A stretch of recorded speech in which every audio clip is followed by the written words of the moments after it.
Hello, my online dear student. How are you? I hope all are well. সকলেই ভালো আছো, তাই না? যেটা বলছিলাম, তো গত ক্লাসে আমি তোমাদেরকে আলোচনা করেছিলাম তোমাদের নিয়ে ন্যারেশনের কোন অংশ, অ্যাসার্টিভ সেন্টেন্স এবং ইন্টারোগেটিভ সেন্টেন্স। আজকে যে আলোচনা করবো ন্যারেশনই কিন্তু ইম্পারেটিভ সেন্টেন্স নিয়ে। ইম্পারেটিভ সেন্টেন্স তো তোমরা কি বোঝো? ইম্পারেটিভ মানে যে সেন্টেন্স দ্বারা আদেশ, উপদেশ, অনুরোধ বোঝানো হয়। আর আমরা তো ইংলিশে বলি the sentence which gives a sense of command, request or instruction is called imperative sentence. আমরা জানি ইনডিরেক্ট সেন্টেন্স ডিরেক্ট করতে গেলে কি কি খেয়াল করতে হয়। দেখো এখানে কি লিখতেছি। এক হচ্ছে রিপিটিং ভার্ব, রিপিটিং ভার্ব। দুই হচ্ছে রিপোর্টেড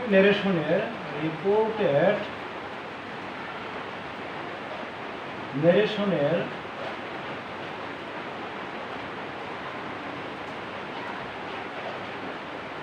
টেন্স ও পারসন। তিন হচ্ছে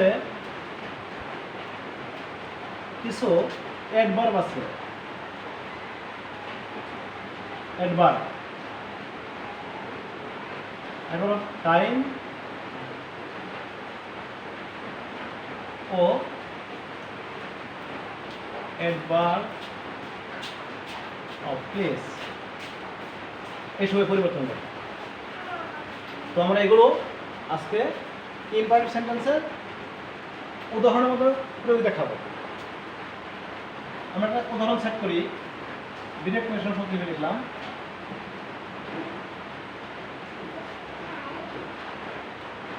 he said to me,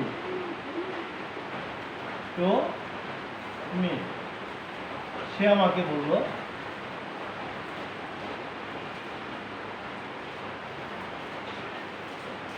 হ্যাঁ, please help me, please help me. এই হচ্ছে রিপিটেড ন্যারেশন, এই হচ্ছে রিপিটিং ভার্বের। এটা রিপিটিং সাবজেক্ট, এটা রিপিটিং ভার্বের অবজেক্ট। তো আমরা কি বলছি, এখানে রিপিটিং ভার্বের পরিবর্তন ঘটবে। এখানে রিপিটেড ন্যারেশন দ্বারা বোঝাচ্ছে অনুরোধ, তাই আমরা এই রিপিটিং ভার্বের পরিবর্তন করে বলব রিকোয়েস্টেড, যেহেতু past tense requested past tense. Indirect হচ্ছে সাবজেক্ট হচ্ছে হি, এটা হচ্ছে পরিবর্তন হয়ে রিকোয়েস্টেড। কাকে রিকোয়েস্ট করছে? মিকে। আরেকটা পরিবর্তন আছে উদ্ধৃতি চিহ্ন বা ইনভার্টেড কমা। ইম্পারেটিভ সেন্টেন্সে তোমরা জানো এই উদ্ধৃতি চিহ্নের পরিবর্তন ঘটে টু বসে। উদ্ধৃতি চিহ্নের পরিবর্তন ঘটে কি বসে? টু। সরি, একটু এই সার কথা আছে, এই সারের জন্য হবে রেসপেক্টফুলি।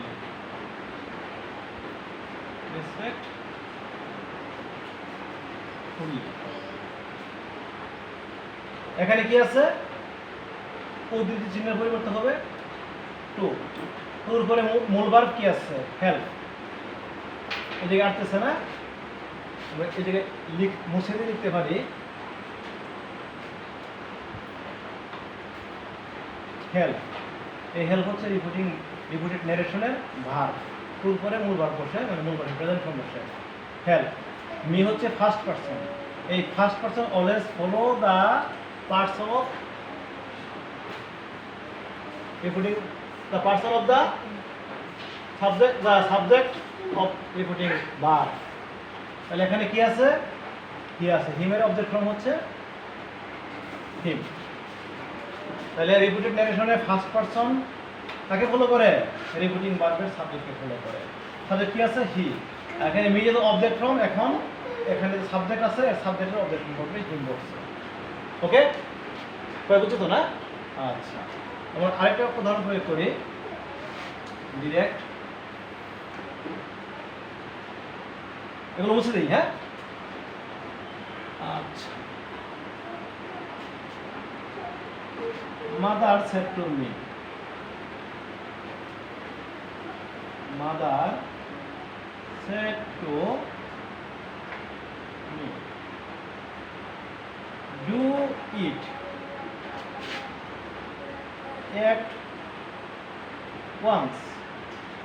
অর্থ হচ্ছে ডু ইট এট ওয়ান্স, এক্ষুনি করো। মা আমাকে বললো এটি এক্ষুনি করো। এটা কিন্তু অ্যাডভার্ব অফ টাইম। একটু আগে বলেছিলাম, লিখেছিলাম কি কিছু অ্যাডভার্ব পরিবর্তন করতে। মা আমাকে বলছে যেহেতু এক্ষুনি, এই এক্ষুনি সেন্স দিচ্ছে কি, এটা অর্ডার, তাহলে ইনডিরেক্ট করে কি হবে, মাদার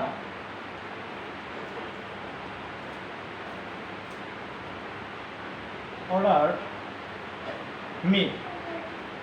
মা আমাকে অর্ডার করলো বা নির্দেশ দিল বা আদেশ করলো কি করতে, এক্ষুনি এটি করার জন্য। আমি যদি এখানে উদ্ধৃতি চিহ্ন উঠিয়ে দিই কি বসে, আগেই বলেছি টু, টুর পরে বলবে মূল বার কি আছে, ডু। ডু অবজেক্ট কি, ইট। এখন এক্ষুনি, এক্ষুনি পরিবর্তনে কি হবে, ওই মুহূর্তে, এট দ্যাট মোমেন্ট। মা আমাকে এই কাজটি করার জন্য, তখনই করার জন্য বলেছিল। আমরা আরেকটা উদাহরণ চেক করি ডিরেক্ট।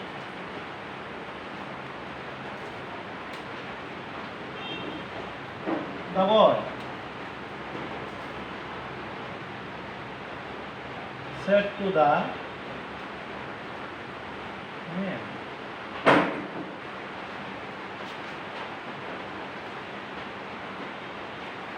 come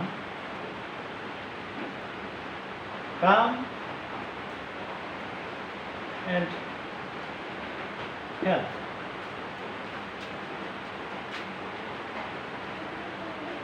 এখন রিপোর্টেড ন্যারেশন কি আছে, রিপোর্টেড ন্যারেশন আছে কাম এন্ড হেল্প। রিপোর্টিং ভার্বের সাবজেক্ট হচ্ছে দা বয়, অবজেক্ট হচ্ছে দা ম্যান। এখানে আমরা এই রিপোর্টেড ন্যারেশন দ্বারা অনুরোধ বোঝায় না বা আদেশও বোঝায় না। তাহলে আমরা বলতে পারি জেনারেল ভার্ব বসাতে পারি, কি বসাতে পারি, টোল্ড বা আস্ক। ইন্ডিরেক্ট কি বসাবো, the boy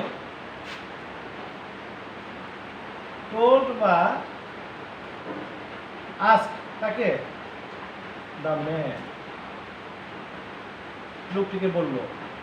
উদ্ধৃতি চিহ্নটি কি বসে, উদ্ধৃতি চিহ্নটি কি বসে, টু, মূল ভার্ব। কাম তাহলে কি হয়, go and হেল্প। এখানে বক্তা হচ্ছে দা বয়, শ্রোতা হচ্ছে দা ম্যান, আর আমি হচ্ছি এখানে যে লিখতেছি লেখক। এখানে এর জন্য আমি কি বর্ণনাকারী, ইনডিরেক্ট মানে কি বর্ণনা করবে, যে লিখবে সে বর্ণনা করবে। তাহলে দা বয় টোল্ড বা ask the man to go, come থেকে কি হয়, কাম থেকে গো হয়ে যাবে, এই গো হচ্ছে কাম, হচ্ছে এই গো অ্যান্ড হেল্প। আমরা যদি আরো দুইটা উদাহরণ প্রয়োগ করি তাহলে আর ক্লিয়ার বা পরিষ্কার হবে।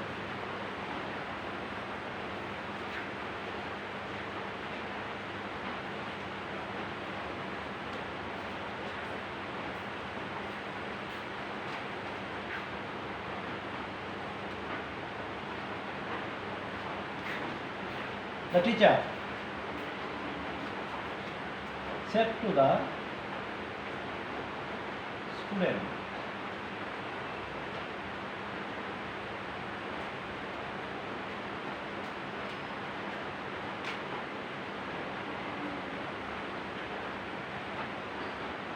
follow me and see what I do. টিচারে স্টুডেন্টকে বলছে আমাকে অনুসরণ করো এবং দেখো আমি কি করি। Territory imperative mode. আমি কি করবো? টিচার যেহেতু স্টুডেন্টকে বলছে তাই সাধারণভাবে বলছে, না উপদেশ না অনুরোধ। ইনডিরেক্ট হবে ডিরেক্ট, ইনডিরেক্ট হবে the teacher told the student। কি লিখলাম? the teacher told the student। উদ্ধৃতি চিহ্নটা কি হবে? উদ্ধৃতি চিহ্নটা কি হবে? টু। মনে আছে তো না? টু। মূল ভার্ব কি আছে? ফলো। মি কোন পারসন? First person. কাকে ধরবে? রিপিটিং ভার্বের সাবজেক্ট কি আছে? টিচার। টিচার থার্ড পারসন, এর অবজেক্ট ফর্ম হচ্ছে হিম। তাহলে টু ফলো হিম এন্ড, এটা কোঅর্ডিনেটিং কনজাংশন বসালাম এন্ড। মূল ভার্ব কি? সি। সি। হোয়াট হোয়াট থাকবে? আই কোন person? First person. First person subject form, এখন টিচারের সাবজেক্ট ফর্ম কি হবে? হি। বুঝতেছো তো? টিচার সাবজেক্ট ফর্ম কি হবে? First person. আই কাকে ফলো করছে? টিচারকে। এখানে আই হচ্ছে ফার্স্ট পারসন সাবজেক্ট, এখানে এই টিচারের সাবজেক্ট হবে হি। ডু কোন টেন্স? Present tense. আমরা জানি ডিরেক্ট যদি প্রেজেন্ট টেন্স থাকে তাহলে ইনডিরেক্ট কি হবে? পাস্ট হবে। তা ডু ফার্স্ট ফর্ম কি? ডিড বা ডিড বসানো। ওকে, বুঝতে পারছো? আচ্ছা, আরেকটা উদাহরণ প্রয়োগ করি।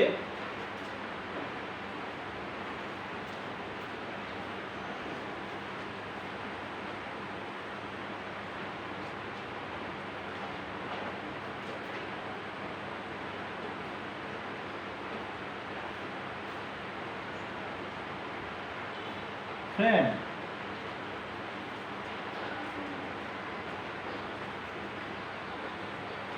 give me your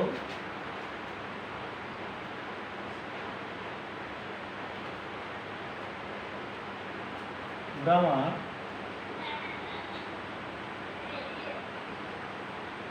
book।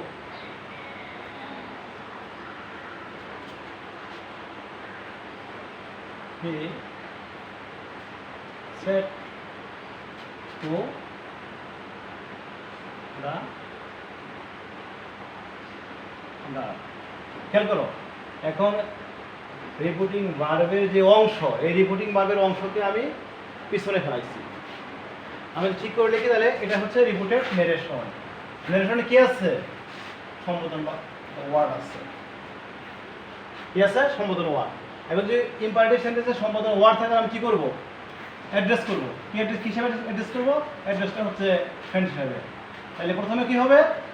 খেয়াল করো, এরকম সম্বোধন থাকলে হবে প্রথমে অ্যাড্রেসিং। ইনডিরেক্ট করার সময় কি হবে? ইনডিরেক্ট করার সময় হবে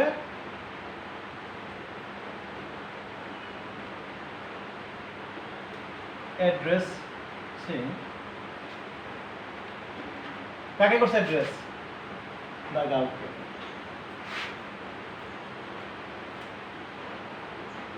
দা গার্ল অবজেক্ট বসাইলাম, যেহেতু রিপিটিং ভার্ব, এটা রিপিটিং ভার্বের অবজেক্ট দা গার্ল। এস মানে হিসাবে, কি হিসাবে? ফ্রেন্ড হিসাবে। এস ফ্রেন্ড আমরা কমা দিলাম। এখন বাকিটুকু যে সাধারণ নিয়ম আছে এভাবে করবো। কীভাবে করবো? সাধারণ নিয়মে। সাধারণ নিয়ম হচ্ছে কি? তারপরে সাধারণ নিয়ম হচ্ছে রিপিটিং সাবজেক্ট বসাইলাম হি। কি করছে? বই চাইছে। বইটা রিকোয়েস্ট করে সাধারণভাবে যদি প্লিজ কথা বললে তারপরে বুঝবো আমরা এই বাক্যের বা রিপিটেড নেরেশনের সেন্স দেখে বুঝবে এটা রিকোয়েস্ট না কি অর্ডার। তাহলে হি রিকোয়েস্টেড। কাকে? The girl.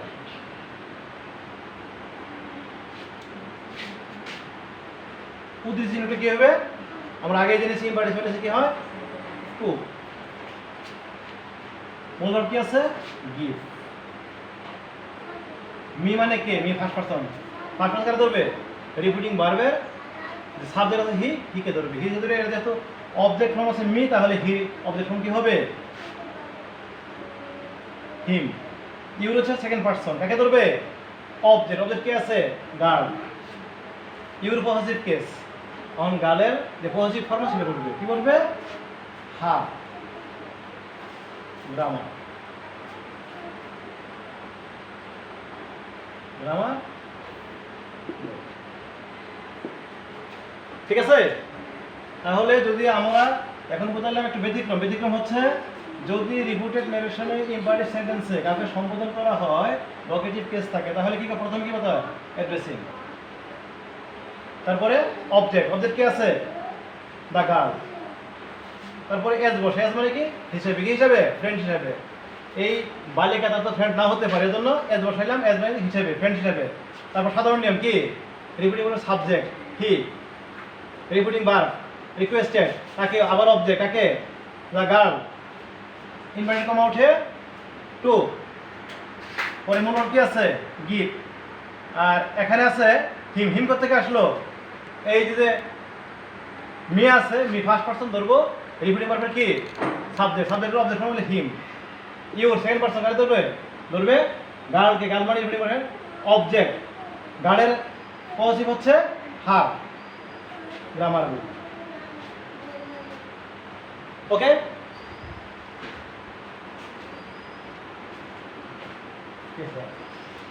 স্যার এটা দেবো স্যার, এটা হচ্ছে point.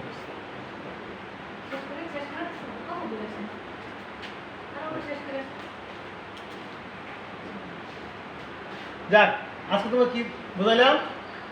Narration of imperative sentence. আর এর পূর্বে ছিল ন্যারেশন অফ অ্যাসার্টিভ সেন্টেন্স এবং ইন্টারগেটিভ সেন্টেন্স। আগামী নেক্সট ক্লাসে তোমাদের হবে narration of operative sentence. Okay, সবাই ভালো থেকো। হ্যাঁ, আচ্ছা।